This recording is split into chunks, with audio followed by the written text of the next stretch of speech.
소상공인 기심정결, 기초부터 심화까지 돈 버는 정육점 무엇이 다른가? 배문진입니다. 본 촬영은 코로나19 방역수칙을 준수해서 촬영을 하고 있습니다.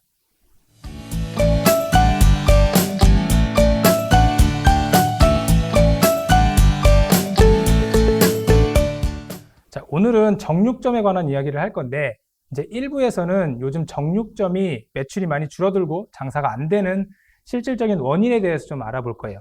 그리고 두 번째 시간에는 그렇다면 요즘 장사가 잘 되는 정육점들은 실질적으로 어떤 것들을 하고 있고, 그리고 정육점을 운영하는 입장에서 앞으로 어떻게 하는 게 살아남을 수 있는지에 대해서 이야기를 좀 해볼 건데, 이게 강의라고는 하지만 조금 강의 형태가 아닌 이야기 형태로 좀 쉽고 간단하게 좀 풀어보려고 해요. 자, 정육점에 대해서 이제 이야기를 해달라고 의뢰를 받았을 때 어떤 걸 말씀드려야 되나라는 생각을 해봤는데, 제 유년 시절이 좀 떠올랐었어요. 제가 초등학교 저학년 때 80년대 후반, 1990년대 초반 뭐 이때인데, 저희 어머니가 저한테 시장 심부름을 참 많이 시키셨어요. 뭐 500원 주시면서 가서 콩나물 500원치 사와라, 뭐 100원 주시면서 가서 두부 한 모 사와라. 그럼 저는 그게 되게 좋았어요. 쫄래쫄래 이제 가서 장 보고 남은 돈으로 이제 사탕 먹고 입에서 단내 풀풀 풍기고, 이게 이제 굉장히 좋았는데, 한 달에 한 번은 어머니랑 꼭 같이 정육점을 가는 날이 있었어요. 그날은 저희 아버지 월급 봉투 받아오시는 날이에요. 그러면 어머니랑 이제 정육점을 가면 뭐 넉넉치가 않아서 막 고기, 불고기 이런 걸 사진 못하고 국거리를 이제 삽니다. 아버지 수고하셨다고 이제 소고기 국 끓여주신다고. 그러면 정육점에 가면 그 큰 덩어리를 정육점 사장님이 이제 빨간 도마에 툭 던지잖아요. 그리고 삼국지에 나올 것 같은 이렇게 긴 칼로 이렇게 막 고기를 숭덩숭덩 썰어요. 그럼 어머니가 그거 말고 옆에 있는 게 더 신선해 보이는데? 그럼 정육점 사장님은 고긴 내가 더 잘 알아요. 그냥 이거 갖고 가. 이제 이런 실랑이들이 벌어지는데, 저는 근데 그 광경 자체가 되게 좋았어요. 뭐 그날은 사탕 이런 게 별로 안 먹고 싶어요. 왜냐면 너무 슬픈 얘기인데 소고기라는 거 자체가 너무 좋았어요. 그냥 그 소고기를 사서 내 식구가 이제 도란도란 아버지 월급날이시니까 뭐 치킨도 사갖고 같이 먹던 그날이 이제 되게 좋았는데, 소고기 국거리라는 게 이제 지금 보면 뭐 사태나 우둔 뭐 이렇게 질긴 애들이잖아요. 근데 요즘 사람들 잘 안 먹는 이런 건데, 저는 그냥 그거 자체가 좋았어요. 소고기라는 거 자체가 되게 좋았어요. 그리고 그 당시에 그 정육점 운영하시는 사장님들을 뵈면 제 생각에는 그래도 돈을 좀 버시는구나라고 그 어린 나이에 생각을 했었어요. 왜냐면 자꾸 옛날 얘기해서 좀 그런데, 그 당시에는 집집마다 승용차가 있던 시절이 아니었는데, 그 정육점 사장님이 에스페로를 끌고 다니셨어요. 제 기억에 에스페로가 1990년인가 출시했는데, 고기를 파셔서 그걸 타고 다니시더라고요. 그래서 어린 나이에 나도 크면 정육점 운영해서 에스페로 타야겠다, 뭐 이런 생각을 했던 기억이 있어요. 자, 너무 옛날 얘기만 하는 것 같은데 본론으로 들어가서, 오늘 영상에 대한 주제가 정육점에 관한 거다 보니까 정육점을 운영하시거나 고기를 취급하시는 분들이 주로 보실 거예요. 그리고 제 일의 특성상 고기를 유통하시는 분들, 그리고 육가공회사, 소고기집, 뭐 고깃집, 고기 프랜차이즈 쪽이랑 많이 일을 하는데, 고깃집이나 정육점 사장님들이 특히나 요즘에 장사가 안 된다는 말씀을 진짜 많이 하세요. 경기도 안 좋은데 코로나까지 터져가지고 정육점에 뭐 사러 오시는 분들이 없어요. 사람이 안 다녀. 이렇게 말씀을 합니다. 그리고 실제로도 매출이 많이 떨어졌어요. 뭐 적게는 뭐 30%, 많게는 70%, 80%까지도 매출이 진짜 많이 떨어졌고, 그리고 요즘 부동산에도 정육점 매물이 진짜 많이 나온다고 해요. 자, 그러면 장사가 안 된다라는 개념이 고기를 사가는 사람 자체가 줄었다는 걸까요? 자, 쉽게 다시 얘기를 하면, 고기를 사는 사람이 없다는 말은 고기를 사 먹는 사람의 전체가 줄어들었다는 말이랑 같은 말인지를 한번 봐야 돼요. 사람이 없고 매출이 줄었다라는 말이 실질적으로 고기를 먹는 사람 자체가 줄었는지랑 같은 말인 걸 한번 볼 필요가 있어요. 올해죠. 한우정책연구소라는 것이 출범을 했습니다. 솔직히 뭐 하는 데인지 잘 모르겠어요. 그냥 고기 유통하시고 가공하시고 하시는 분들이 뭐 설립하셔서 뭐 이것저것 하시는 것 같은데, 여기서 어쨌든 우리나라 사람들이 고기를 얼마나 먹는지, 그리고 앞으로 고기 시장이 어떻게 변화될 건지에 대한 자료를 내놨어요. 2020년, 2019년 작년 평균에서 대한민국 사람들이 1년에 먹는 평균 고기 양, 54.6kg 정도라고 해요. 자, 여기서 고기라고 말씀을 드리는 건 돼지고기, 소고기, 닭고기, 뭐 오리고기 다 포함인데 돼지고기랑 소고기가 이제 대부분이에요. 아무튼 그 사람들이 1년에 한 사람당 54.6kg를 먹는데, 자, 1995년에 제가 어렸을 때보다 더 몇 년 뒤에가 27.4kg로 2배가 됐어요. 자, 그럼 이게 얼마나 되는 양인지, 많은 양인지 적은 양인지 감이 좀 안 잡히실 거예요. 자, 보통 고깃집 1인분에 가면 150에서 200g 정도의 고기를 주죠. 그럼 중간으로 봤을 때 180인분이라고 계산을 하면 1인당 고기를 1년에 180인분을 먹는다라는 거예요. 이것도 역시 어떻게 보면 감이 안 잡힐 수도 있어요. 자, 그럼 비교를 해볼게요. 우리나라 사람들이 제일 많이 먹는 게 주식, 바로 쌀입니다. 쌀도 동일한 기준을 들이대서 1년에 성인 1인당 먹는 쌀을 계산했을 때 이게 57.7kg라고 해요. 54kg가 고기고, 이게 쌀 먹는 양의 94%, 거의 밥 먹는 만큼의 쌀을 소비를 한다라는 거예요. 자, 그리고 아까 여기 표에 보시면 고기를 먹는 양이 연평균 3%씩 증가하고 있다고 해요. 자, 80년, 아까 말씀드렸던 80년대 후반에 돈 벌던 정육점 사장들이 팔았을 때보다 고기를 파는 양이 2배로 늘어났다는 거예요. 그리고 우리나라는 통계적으로도 세계에서 4번째로 소고기를 많이 수입하는 나라예요. 우리나라가 인구가 세계에서 4번째로 많은 것도 아니고, 그렇다고 땅덩이가 4번째로 큰 것도 아니고, 돈을 4번째로 많이 버는 것도 아닌데, 고기를 세계에서 4번째로 많이 먹는 엄청난 소고기 수입국입니다. 그리고 지금 추세면 뭐 길게도 아니고 내년에 고기 먹는 양이 쌀을 먹는 양을 늘어설 거라고 다들 예측을 하고 있어요. 그리고 우리나라 인구는 심지어 줄어들고 있고 쌀 소비량도 줄어들고 있습니다. 근데 역설적으로 육류 시장 자체는 계속 크고 있어요. 비단 우리나라뿐만이 아니고 전 세계적으로 이거는 동일한 형상입니다. 그리고 이 수치상으로만 보면 정육점 하면 최소한 뭐 BMW, 벤츠, 포르쉐 끌고 다녀야 돼요. 왜냐? 먹는 사람들이 훨씬 더 많이 늘었으니까. 근데 고기는 나날이 많이 먹는데 밥만큼 고기를 많이 먹고 있고, 심지어 내년 되면 고기를 밥보다 더 많이 먹을 건데, 문제는 뭐냐? 내가 운영하는 정육점은 장사가 안 된다는 이런 말 같지 않은 일이 벌어지고 있는 거예요. 그럼 도대체 왜 그럴까요? 자, 이 문제, 정육점이 장사가 안 된다라는 말은 정육점의 문제가 아니고 뭐 고기가 좋고 나쁘고에 떠나 그런 문제가 아니라, 사람이 길에 없고 코로나로 인해서 뭐 내수가 줄어들고 이런 문제가 아니라 세일즈, 판매 개념으로 접근을 해봐야 원인을 파악할 수가 있어요. 자, 제가 20대 중반에 저기 서울 왕십리에서 생선 가게를 했었어요. 뭐 아시는 분도 계실지 모르겠지만, 저희 강남 압구정동에 가면 굉장히 큰 건물에 이제 제주 향토 음식 전문점, 그래서 갈치조림 뭐 5만 원씩 팔고 그런 집이 있는데, 그거랑 거의 똑같은 집이에요. 제가 먼저 했습니다. 아무튼 이게 시스템이 새벽에 김포에서 비행기로, 이제 제주도에서 비행기로 고등어랑 갈치랑 생선, 뭐 오분자기, 전복 이런 게 오면 제가 공항 가서 가지고 와서 손질해서 생선 조림 팔고 구이 팔고 뭐 회 팔고 뭐 이런 시스템이에요. 장사 잘 됐습니다. 장사가 잘 되니까 어떤 일이 생기냐면, 그 주위의 식당들이 이제 약간 안 좋은 눈으로 보는 거죠. 저희가 이제 생선 조림 전문점이다 보니까 옆에는 낙지 전문점이었고 그 맞은편은 백반집이었는데, 어느 날 낙지 전문점에서 점심 특선으로 갈치조림을 파는 거예요. 그리고 백반집에서 고등어 조림 특선으로 팔아요.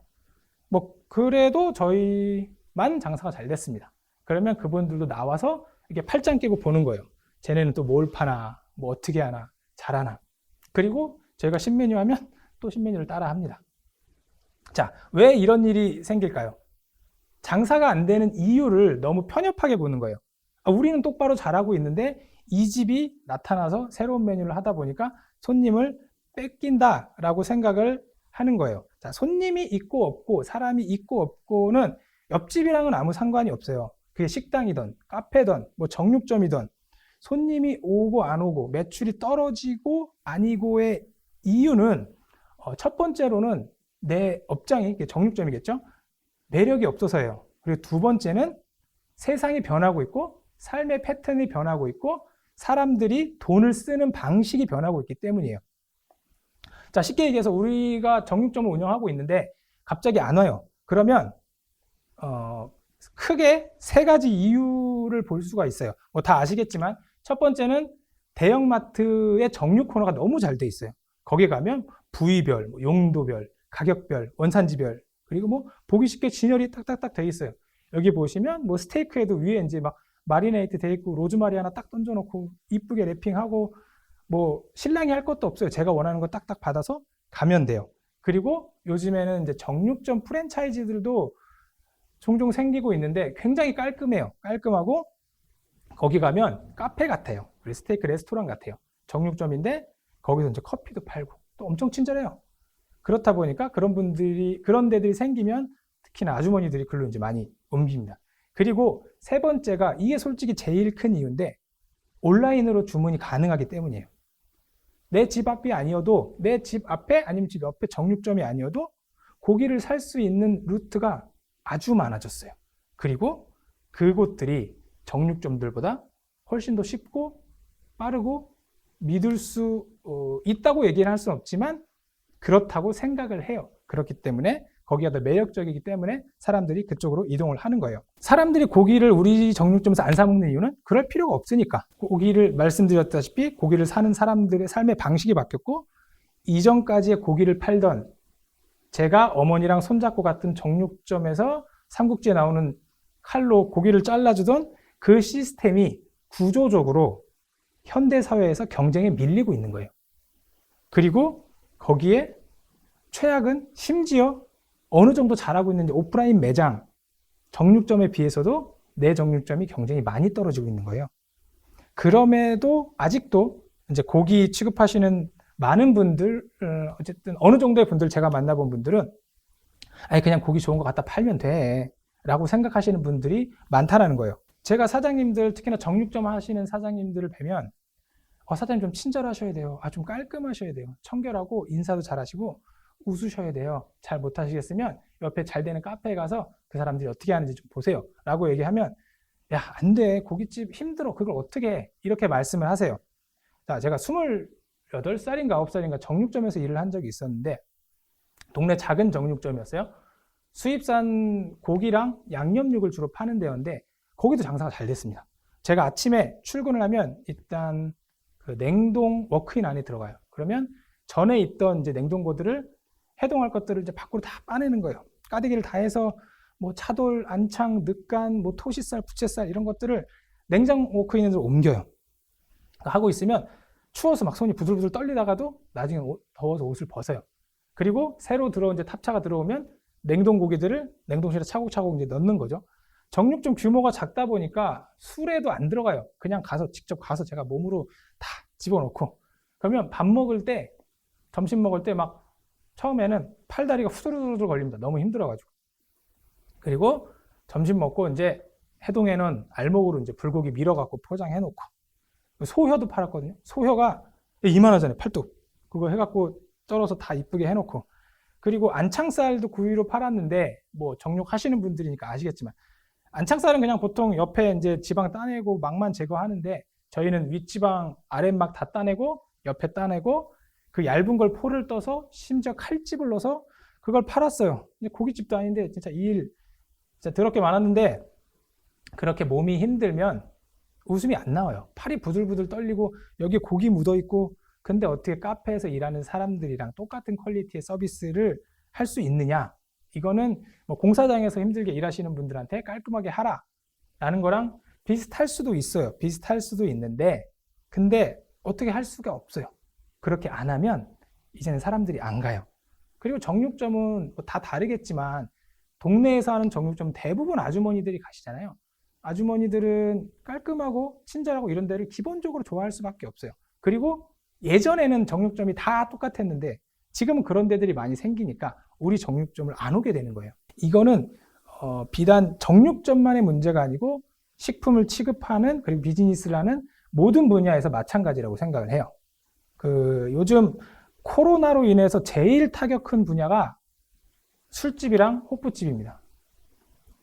진짜로 저 화면처럼 다 저런데 물론 코로나 때문도 있고 뭐 여러 가지 이유가 있지만 코로나 이전부터 저런 호프집이나 맥주집이 평균 매출이 매년 조금씩 하락을 하고 있었어요.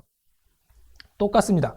호프집도 장사가 안 되면 사장님들이 나가서 쓱 봅니다. 쓱 보고 장사 잘 되는 집 있으면 그 집의 메뉴 뭐 하는지 가서 메뉴 같은 거 이렇게 따라하고 갑자기 뭐 할인 이벤트 하고 그리고 가끔 이건 최악이지만 뭐 인터넷에 보면 경쟁업체에서 미성년자도 보내고 영업전지 하고 뭐 이렇게 하는데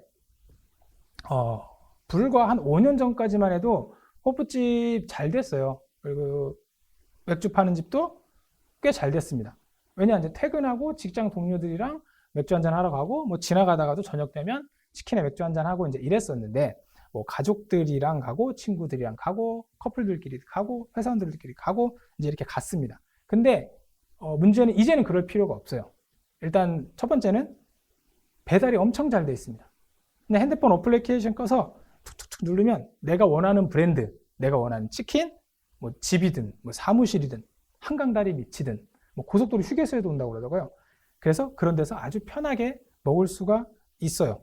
자, 만약에 배달이 싫다, 배달이 싫으면 편의점 가면 됩니다. 편의점에 가면 웬만한 술집보다 훨씬 잘 돼 있어요. 치킨이 먹고 싶으면 치킨 한 마리가 좀 많다. 조각으로 한 2개 정도 3개 사고 그리고 시간 맞춰서 편의점에 전화해서 몇 시까지 튀겨주세요라고 하면 그 시간에 세팅이 다 돼 있어요. 그리고 안주를 여러 가지 안주를 내가 원하는 걸 기다리지 않고 아주 쉽게 살 수 있어요. 과자도 살 수 있고 육포도 살 수 있고 뭐 과일도 살 수 있고 핫바 사고 저는 예전에 그 타코와사비도 사 먹었는데 편의점 거 맛있더라고요. 뭐 아무튼 호프집 가면 생맥주 한 잔에 4,000원, 4,500원 해요. 그리고 장사가 잘 안 되는 데서 가서 먹으면 생맥주가 맛이 없어요. 막 신내나고 이상하기도 해요. 근데 편의점 가면 수입산 맥주가 종류별로 10,000원만 내면 4개도 살 수 있고 5개도 살 수 있는데 왜 편의점을 가겠냐라는 거예요. 호프집 가면 더 비싸고 더 귀찮고 그렇게 쾌적하지도 않고 심지어 어떤 맥주는 꾸리꾸리한 냄새도 나는데 굳이 거기를 왜 가겠냐라는 거예요. 이게 치킨집이든 호프집이든 카페든 밥집이든 정육점이든 다 똑같다라는 거예요. 자, 일반 식당이나 반찬 가게가 줄어든 것도 그 집이 반찬이 맛있고 맛없고 뭐 이거의 문제도 있겠지만 가장 큰 건 가정 간편식, 뭐 HMR이라고 하죠. 그거랑 인스턴트 식품이 되게 잘 돼 있고 온라인에서 아주 쉽게 살 수도 있고 심지어 해외 직구로도 식재료들을 많이 사요. 그리고 그게 굉장히 다양화가 되어 있어요. 자, 이것처럼 아까 서두에 말씀드린 것처럼 사람들이 뭔가에 돈을 내고 고기를 사고 음식을 사는 시스템이 구조적으로 바뀌고 있는 거예요. 사람들의 소비는 늘고 돈을 많이 쓰고 고기를 많이 사는데 정육점의 매출이 떨어지는 근본적인 원인이라는 거예요. 쉽게 얘기해서 우리 집에서 안 사고 딴 데서 산다라는 거예요. 더 좋은 데서. 그런데도 안타까운데 아직도 많은 정육점 사장님들은 저의 추억의 1989년도의 시스템이랑 크게 다르지 않아요. 아직도 고기는 내가 제일 잘 알아. 야, 안 돼. 그 부위는 그렇게 쓰는 게 아니야. 야, 사태를 누가 구워 먹냐? 알목심 찔겨 그 앞쪽알이 구워 먹으면 안 돼. 야, 어차피 민찌잖아. 그냥 막 대충 걷어내고 다른 고기 좀 섞어서 이렇게 가라. 이런 분들이 많다고는 말씀드릴 수는 없고 아무튼 계세요. 근데 이제 요즘 소비자들은 뭐 유튜브를 보건 뭐 네이버를 보건 인스타그램을 보던 이렇게 검색을 하면 고기 소개가 엄청 잘 돼 있습니다. 웬만한 고기 부위는 다 알아요.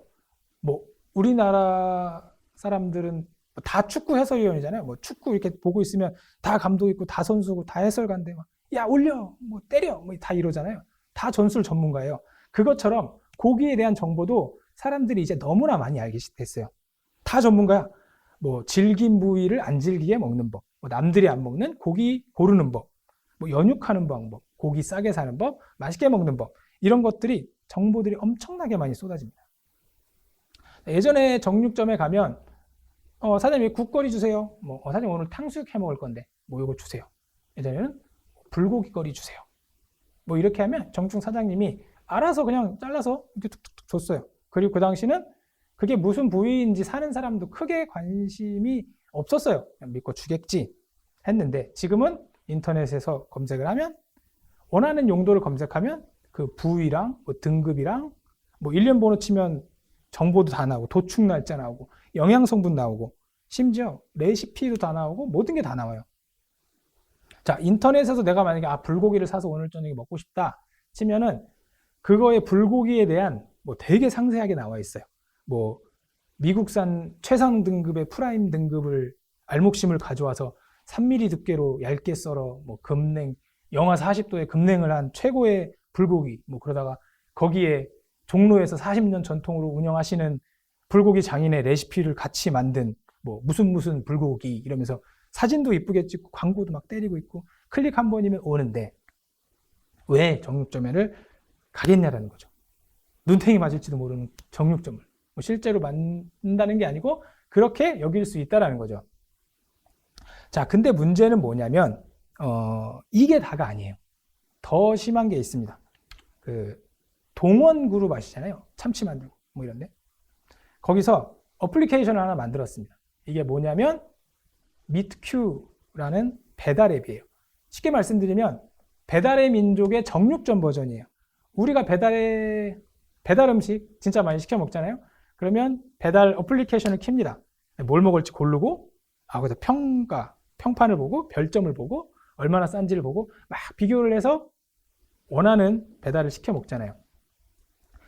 제가 예전에 배달 전문점을 하나 강서구에 오픈을 했는데 김치찌개가 주 전문이었는데 김치찌개를 쳐보니까 김치찌개 매장이 배달 온라인 상의 매장이 1,400개가 있더라고요. 근데 물론 정육점이 그 정도까지는 아니지만 내가 집에 앉아서 이제 고기를 시켜 먹는 시대가 온 거예요. 올 게 아니고 이미 왔습니다. 핸드폰 켜고 어플 접속해서 고기 배달 받고 싶은 주소를 치면 근처에 정육점들이 옆에 뭐 이렇게 예지만 쫙 떠요. 그럼 거기서 사고 싶은 고기를 찾아서 사진 보고 사람들은 어떤 평판을 남겼는지 보고 다른 곳이랑 비교를 하고 서비스라도 하나 더 주는데 뭐 어디는 리뷰 이벤트 안 하나 이거를 이제 찾게 되는 거예요. 그러면 이 업장은 랭킹이 올라가고 정육점에서는 이 어플에다가 수수료를 치고 이런 어플리케이션이에요. 지금 배달 시장이 뭐 엄청나게 커졌다고 하잖아요. 뭐 배달 업체가 폭리를 뭐 취하니 많이 뭐 이런 얘기도 많이 나오고 뭐 장사가 되니 남는 게 없니 뭐 이런 얘기 하는데 그거랑 당장은 아니지만 똑같아진다는 거예요. 정육점도 그만큼 경쟁을 하는 시대에 뭐 좋던 싫던 왔어요. 고기 받아서 이제 손질하고 막 팔고 이런 것도 힘들어 죽겠는데 이제는 고기를 팔려면 사진도 예쁘게 찍어야 되고 서비스도 팍팍 줘야 되고 리뷰에 성실히 답변해야 되고 갑자기 막 악플 달면 스트레스 받아갖고 끝나고 소주도 마셔야 되고 광고비도 써야 되고 공부도 많이 해야 되는 시대가 온 거예요. 에이 설마 그러겠어? 설마 그럽니다. 음식점 하시는 분들도 다 설마 그러겠어? 라고 하시면서 지금 어쩔 수 없이 따라가고 계세요. 지금 당장은 이 어플리케이션이 나온 지도 얼마 안 됐고 파급력이 그렇게 크지는 않아요. 근데 아시는 분은 아시겠지만 이 동원이라는 회사에서 금천미트라는 전국적으로 고기 배송하는 회사를 운영하고 있어요. 그리고 냉동 탑차를 두고 전국 고깃집, 전국 정육점, 육가공 회사들을 돌아다닙니다. 이 사람들이 영업을 하는 거예요. 정육점에 이런 게 생긴다. 뭐 지금 어떻게 하는지 모르겠지만 뭐 저 같으면 지금이 기회다. 공짜로 가입해라. 뭐 이렇게 할 수도 있겠죠. 지금 당장 이 어플리케이션이 문제가 아니고 자 배달의 민족도 보면 배달의 민족만 있는 게 아니잖아요. 배달의 민족 있고 요기요 있고 쿠팡 있고 뭐 다른 애들도 있고 얘도 요거 되겠다 싶으면 다른 기업들이 싹 들어가서 시장 자체가 커질 거라는 말이죠. 택시도 이제는 핸드폰 어플리케이션으로 불러요. 그리고 음식도 핸드폰 어플리케이션으로 부르고 그리고 예전에는 캠핑장 근처에 정육점들도 잘 됐잖아요. 이제는 캠핑장을 갈 때도 어플리케이션으로 그냥 고기 주문하면 고기랑 뭐 숯이랑 다 같이 이렇게 와요. 그러니까 정육점으로 파는 고기도 이제 시간 문제라는 거죠. 진짜 온라인의 시대가 되고 있어요.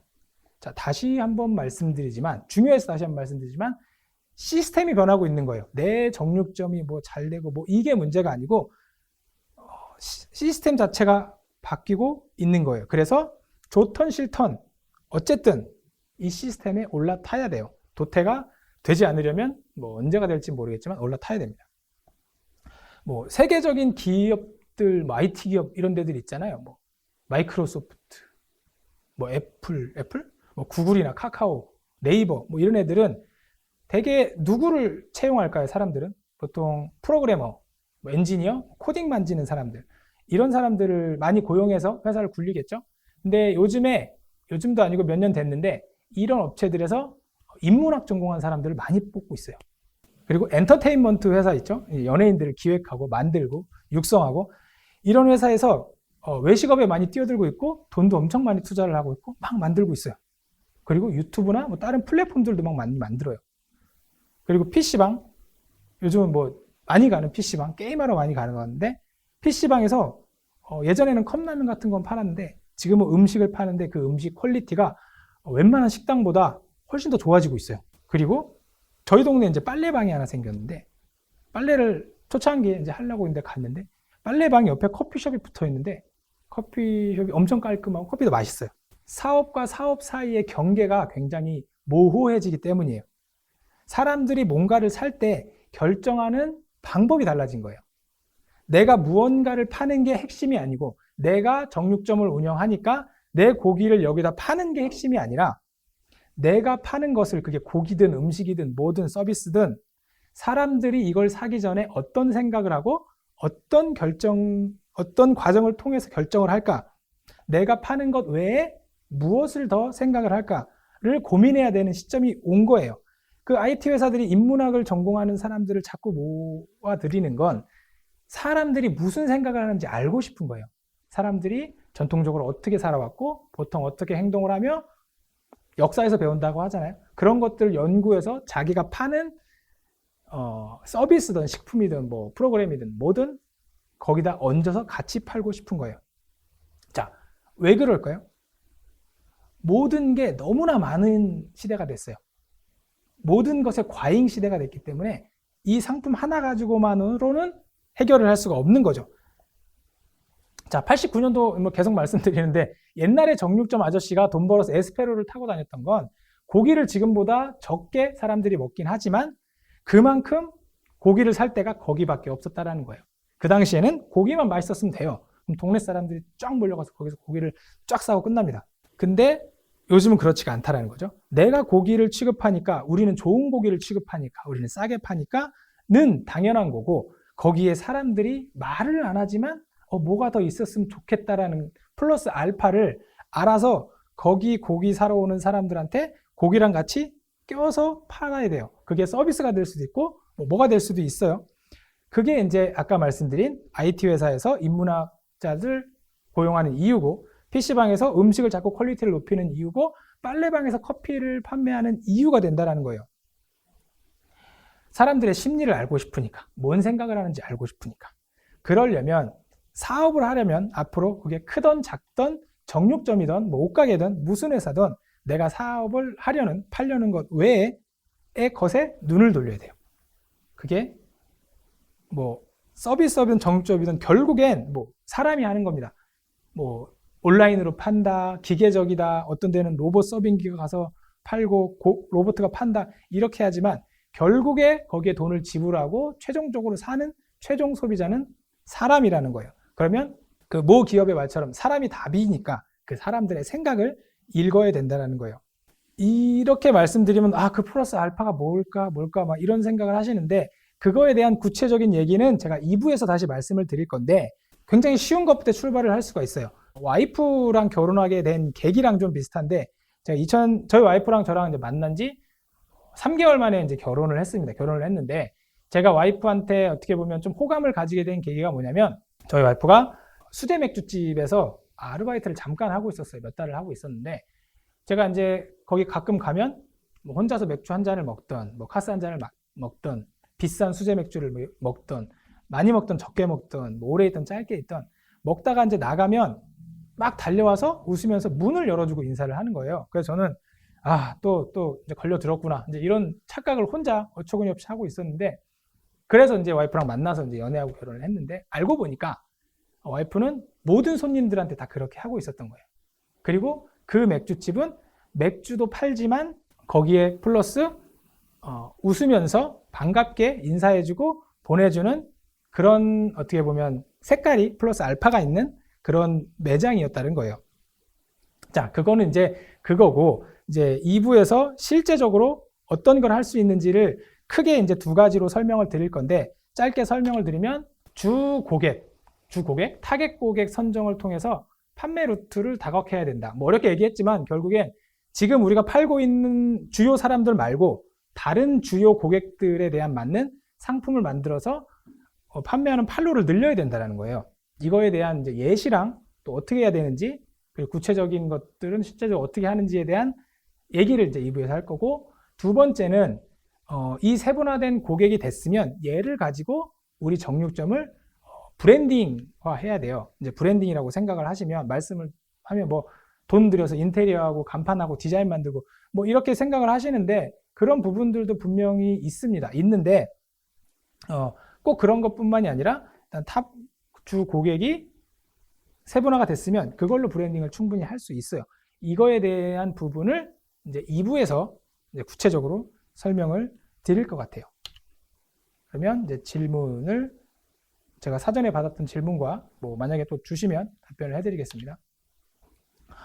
정육시장도 배달시장으로 확대될 것이라고 했는데 지방의 작은 정육점도 바로 가입을 해야 할까요? 안 하시는 게 좋습니다. 아직은. 왜냐하면 아까 소개해드린 그 동원에서 만든 그 미트큐라는 어플리케이션은 아직은 가입자가 많지를 않아요. 그리고 시스템이라는 게 뭐 많은 사람들이 최대한 봐야 되는데, 뭐 지방의 작은, 뭐 지방이 어딘지는 모르겠지만 그 지방 자체는 아직은 그런 시스템이 많이 도입이 안 되어 있어요. 그러면 실제적으로 할 수 있는 게 뭐가 있냐면, 아까 말씀드린 뭐 저희 와이프가 문 열어주고 인사하고 뭐 이런 부분들, 서비스에 대한 부분들, 깔끔하게 된 부분들, 그리고 지방에서도 분명히 어딘지는 모르겠지만 그 지방에 주 고객들이 있을 거예요. 이것도 이제 2부에 설명드릴 건데, 그 고객들이 어떤 고기를 원하고 어떤 부위를 원하고 어떤 층의 사람들이 줄을 이루고 있는지를 파악하셔서 거기에 조금 더 집중을 하시는 게 일단은 좋을 것 같아요. 뭐 음식점 배달 같은 경우도 처음에 이제 강남에서 먼저 유행을 했었거든요. 강남에서 유행을 하고 서울권에서 유행을 하고 그다음에 경기권, 그런 다음에 지방으로 펼쳐져서 이 고기 같은 것들도 일단은 조금 봐야 돼요. 근데 준비는 하고 계셔야 돼요. 이거를 했을 때 우리가 바로 어느 정도 파이가 커지면 바로 뛰어들어야겠다라는 준비 정도는 하셔야 됩니다. 그리고 질 좋은 고기 외에 플러스 알파가 있어야 한다고 하셨는데, 구체적인 예가 어떤 것이 있을까요? 이것도 이제 아까 말씀드린 거랑 비슷한 개념이에요. 질 좋은 고기를 파는 데는 엄청 많아요. 온라인도 많고 옆집도 많고. 그러면 그 질 좋은 고기가 예를 들어서 뭐 이런 거죠. 우리 질 좋은 고기는 뭐 어디 유명 고깃집에 납품되는 최상급의 고기입니다 라는 것들을 조금 어필해 주실 필요도 있고, 그리고 고깃집, 특히 정육점 하시는 분들은 이렇게 항상 이렇게 유리 그러니까 비닐 앞치마 하얀 거 입고 이제 목장갑 끼고 이제 이렇게 잘라 주시는데, 어쩔 수 없이 이렇게 막 묻어요. 고기 파편도 묻고 박스들 막 돌아다니고 이제 그런 거 있는데, 일반 정육점들이 그렇게 한다고 했을 때 우리는 그것들을 조금 더 깔끔하게, 그리고 조금 더 심플하게, 그리고 친절하게 하는 것만 해도 충분히 플러스 알파가 될 수 있어요. 이제 아직은 정육점이 배달 시장이나 음식 시장만큼 엄청나게 치열하지는 않아요. 다만 판로가 좀 많이 바뀌었을 뿐인데, 대형마트나 이런 데 가셔서, 그리고 제가 2부에 소개를 드릴 건데 정육점 프랜차이즈가 굉장히 잘 돼 있는 데가 있어요. 포장도 되게 잘 돼 있고 뭐 이런 데가 있는데, 그런 데 가셔서 걔네가 상품을 어떤 걸 파는지, 어떻게 진열하고 파는지, 그리고 걔네에 맞춰서 우리 거의 특징은 뭐가 있는지, 이런 것들을 조금 중점적으로 하셔야 될 것 같아요. 그리고 여기 질문에 정육점 배달 어플도 리뷰 이벤트 같은 걸 많이 하나요? 라고 말씀을 하셨는데, 질문을 주셨는데, 말씀드린 것처럼 정육점 배달 어플이 아직 이렇게 활성화되어 있지 않아요. 이 회사도 이거를 시범하는 단계인 거죠. 이거를 만들어 놔야겠다라고 하는 단계예요. 그러다 보니까 가입자들도 많지 않아요. 하지만 그쪽에서 매출이 발생은 하고는 있습니다. 그러면 하시는 게 좋죠. 왜냐하면 배달의 민족이 처음 생기고 강남권에서 막 했을 때 리뷰 이벤트를 초기에 하던 애들이 맛집으로 자리를 잡아서 그 어플상에서 항상 상위 노출을 하고 있었어요. 그러다 보니까 걔네들을 따라서 다른 업체들이 붙고 다른 업체들이 붙고 그러다 보니까 리뷰 이벤트가 이제는 그냥 아예 당연한 게 돼버렸는데 하는 게 좋죠. 만약에 정육점 어플에 가입을 하시면 배달 이벤트, 리뷰 이벤트는 하시는 게 좋습니다. 근데 이거에 관련된 구체적인 이야기는 뭐 2부에서 더 구체적으로 진행을 하겠습니다.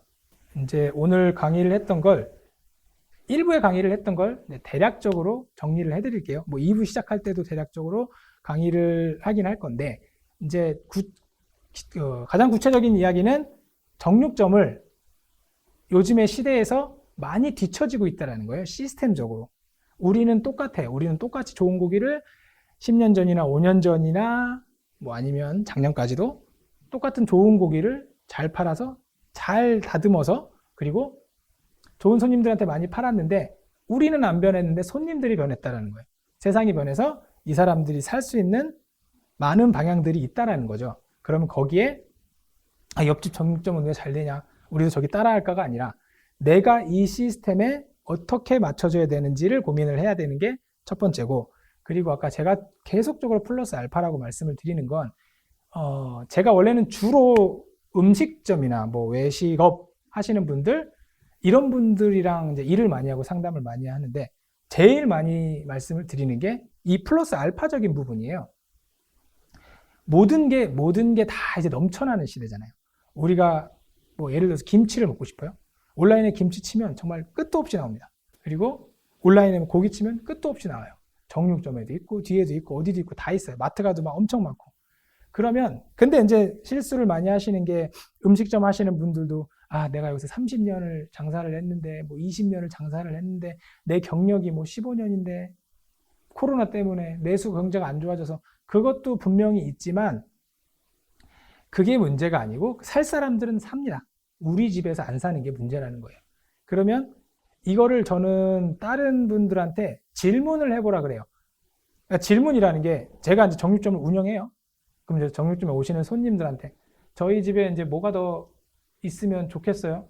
그럼 이거는 질문이 아니에요. 이미 이 사람은 나의 손님이고 이 사람은 그냥 생각나는 대로 얘기를 하고 그거에 대한 말에 대한 책임을 가질 필요도 없어요. 굉장히 가볍게 얘기를 한다는 거예요. 그러면 만약에 제가 아파트 상가에서 고깃집을 운영한다고 쳐요.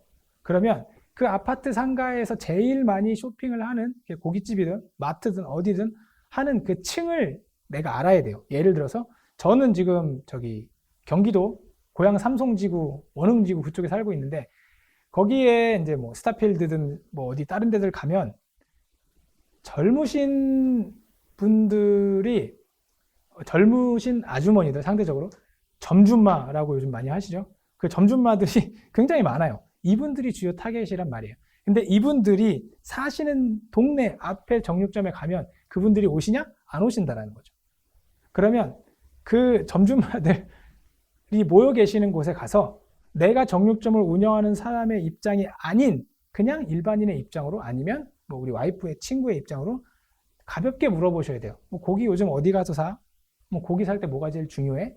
이렇게 물어보시면 뭐 의외의 답이 되게 많을 거예요. 뭐 고기 좋아요. 이거는 다 똑같으니까 요즘은 포장이 잘 돼 있는 거, 뭐 아니면 유통기한이 조금 긴 거, 아니면 그 안에 양념이 잘 돼 있는 거, 아니면 어떤 데 보니까 거기 레시피가 적혀 있는데 그런 것도 좋고 어떤 데 고깃집을 가니까 뭐 양념도 공짜로 주고 파절이도 공짜로 주고 이렇게 답이 전혀 내가 생각하지 않았던 다른 부분들로 많이 올 거예요. 그게 이제 플러스 알파를 차지하는 가장 핵심인데 그 부분들을 많이 찾으셔야 돼요. 그래서 연구도 많이 하셔야 돼요. 공부도 많이 하셔야 돼요. 세상이 변하니까 어쩔 수 없이 공부를 하셔야 돼요. 정육점 운영할 때 필요한 기술은 어디서 배우나요? 정육점에서 배웁니다. 이것도 이제 나중에 말씀드리겠는데 마트 정육점, 그 다음에 일반 정육점, 고기 육가공 공장, 마장도나 다 다릅니다. 이런 부분들은 정육점 가셔서 일을 하시는 게 가장 좋으실 것 같습니다. 그러면 질의응답은 일단 여기까지 하고요. 1부에서는 원인을 알아봤고 2부에서는 그럼 어떻게 해야 되는지에 대해서 설명을 드릴 겁니다. 잠시 쉬시고 이따 다시 인사드리겠습니다. 감사합니다.